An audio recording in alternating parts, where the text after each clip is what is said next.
Sebanyak 5 pemain timnas Indonesia U23 yang layak menggantikan Rizky Ridho sebagai kapten di laga kontra timnas Irak U23. Rizky Ridho dipastikan absen melawan Irak U23 karena menerima kartu merah langsung saat timnas Indonesia U23 tumbang 0-2 dari Uzbekistan U23 di semifinal Piala Asia U23 2024, Senin tanggal 29 April tahun 2024 malam WIB. Ketiadaan Rizky Ridho otomatis akan digantikan pemain lain. Komang Teguh kemungkinan akan menggantikan posisi Rizky Ridho di posisi bek tengah. Namun, bagaimana dengan jabatan kapten? Siapa yang menggantikannya?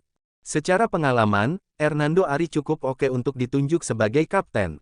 Peran kiper 22 tahun ini juga sangat besar di timnas Indonesia U23 lewat serangkaian penyelamatan genting yang meski baru 19 tahun, bukan berarti Marcelino Ferdinand tak layak mengemban jabatan kapten di timnas Indonesia U23. Terlebih ketika masih bermain di timnas Indonesia U19 dan U20, Marcelino Ferdinand pernah mengemban jabatan sebagai kapten benar. Marcelino Ferdinand dikenal sebagai sosok yang kocak. Namun, kemampuannya dalam mencairkan suasana dibutuhkan timnas Indonesia U23 di situasi genting. Justin Hubner dikenal sebagai pemain yang paling mobile. Ia tak pernah berhenti berlari mengejar atau menghentikan serangan lawan. Secara pengalaman sebagai kapten, Justin Hubner juga cukup oke. Bek 20 tahun ini berstatus sebagai kapten Wolverhampton Wanderers U21 sebelum dipinjamkan ke Cerezo Osaka. 2. Nathan Chuaon. Bisa dibilang dalam sebuah tim sepak bola, jabatan kapten seharusnya diberikan kepada seorang gelandang. Sebab, posisi gelandang sangat strategis untuk mendekati pemain belakang atau pemain depan. Nathan Chuaon pun ditugaskan Shin Tae-yong sebagai gelandang di timnas Indonesia U23. Ia pun beberapa kali mengomeli pemain-pemain timnas Indonesia U23 yang bermain tidak sesuai koridor. Indonesia berebut tempat ketiga dengan Irak di Piala Asia U23 2024. Pertandingan yang juga memperebutkan tiket Olimpiade itu digelar malam hari ini.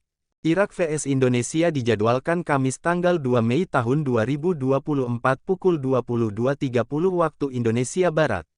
Duel digelar di Abdullah bin Khalifa Stadium.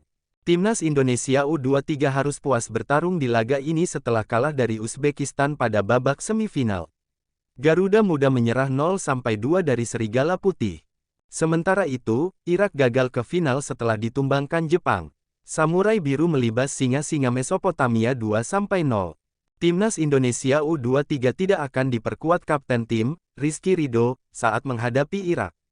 Bek 22 tahun itu mendapat sanksi akibat kartu merah yang diterimanya saat melawan Uzbekistan. Di satu sisi, Rafael Struijk sudah bisa dimainkan lagi oleh Indonesia U23. Penyerang muda Ado Den Haag ini absen saat bersua Uzbekistan gara-gara akumulasi kartu. Irak U23 masih dapat memainkan skuad terbaiknya kala bentrok dengan Indonesia. Striker Ali Jassim jadi andalan karena sudah mencetak 3 gol di Piala Asia U23 2024. Pemenang laga Irak vs Indonesia otomatis mendapatkan tiket ke putaran final Olimpiade Paris 2024. Tim yang kalah bakal menghadapi wakil Afrika, Guinea, dalam laga playoff di Paris pada tanggal 9 Mei.